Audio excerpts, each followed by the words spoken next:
Hi. So I thought I should make this video doing a bit of a clarification about my Freedom Evolves video. So after I made the Freedom Evolves video, I sent it to a friend. Uh, a friend has a channel called Heterodox Vigor, so shout out to him there. Um,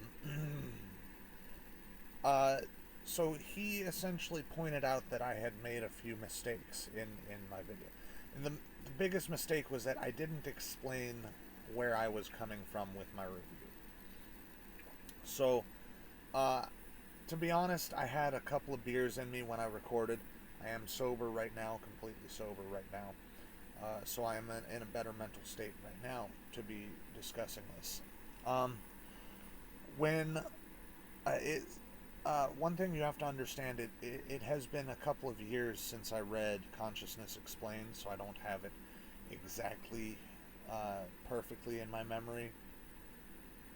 Um, but what I recall is that the definition of consciousness that Dennett uses is something hyper specific, something more akin to the Buddhist living in the now uh, sort of uh, the mindfulness sort of consciousness, which is what Julian Jaynes used. And the problem that I had, that was one of the problems that I had with Julian Jaynes, uh, was that he's using this hyper specific definition that pretty much rules out just about anything. You know, if you are using this hyper specific definition, then yes, consciousness.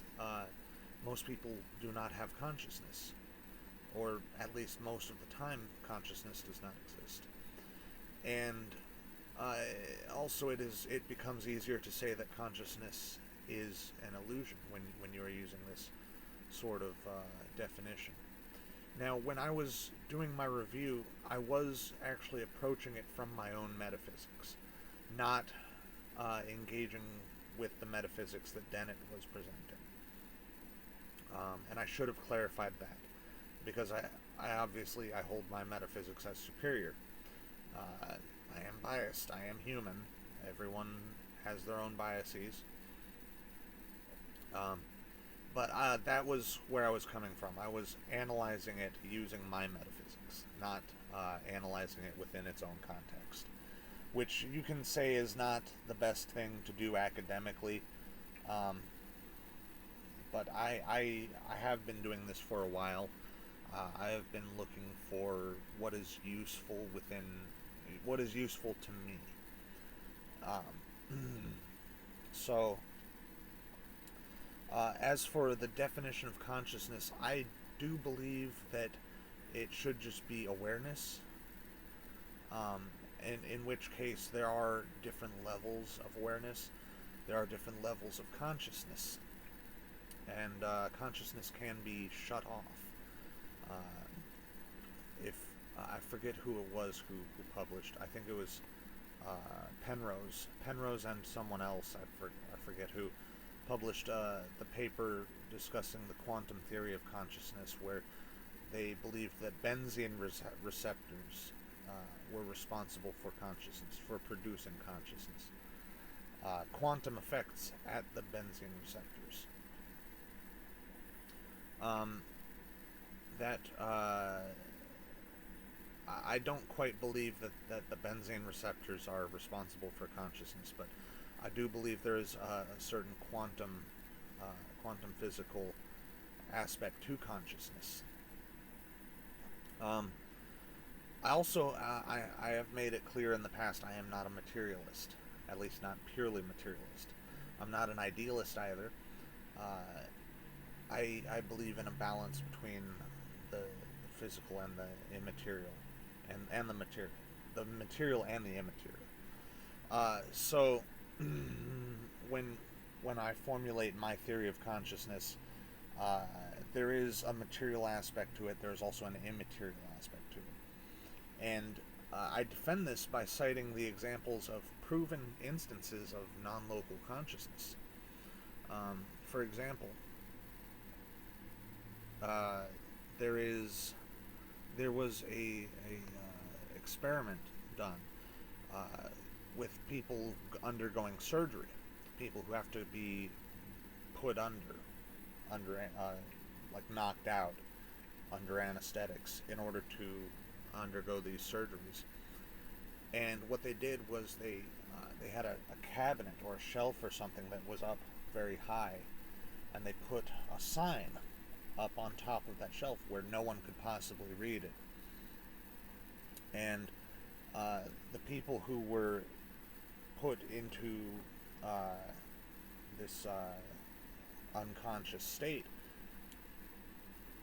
came back and reported that they had an out of body experience, and they were able to report what the sign said, even though there was no way they should have been able to do that in a purely materialistic sense.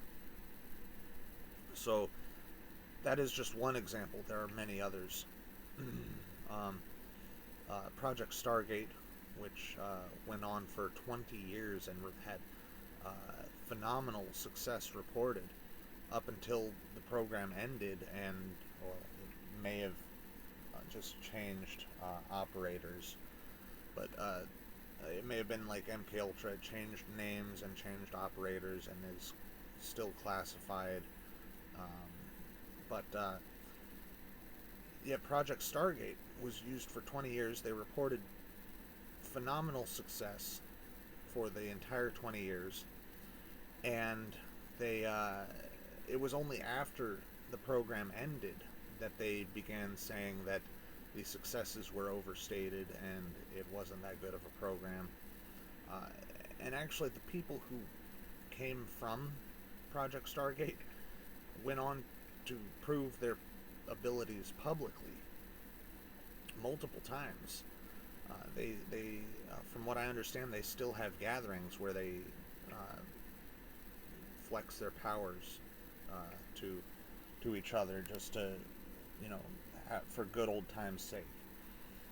And so that is non-local consciousness. Um, you cannot explain that with pure materialism. Now, that does not mean that there is no material aspect of consciousness. I do believe that there is some material aspect of consciousness, obviously. Otherwise, you wouldn't be able to knock people out with chemicals. You wouldn't be able to reduce consciousness with brain damage. And you wouldn't be able to, shut off consciousness with sleep or with a strike to the head.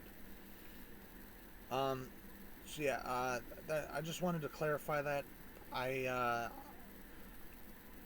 The reason why I criticized Dennett in the way that I did is because of a fundamental disagreement on definition and metaphysics, and that's why I spoke as I did. And I should have clarified that in the video, but like I said, I had a few beers in me. I was just kind of rambling off.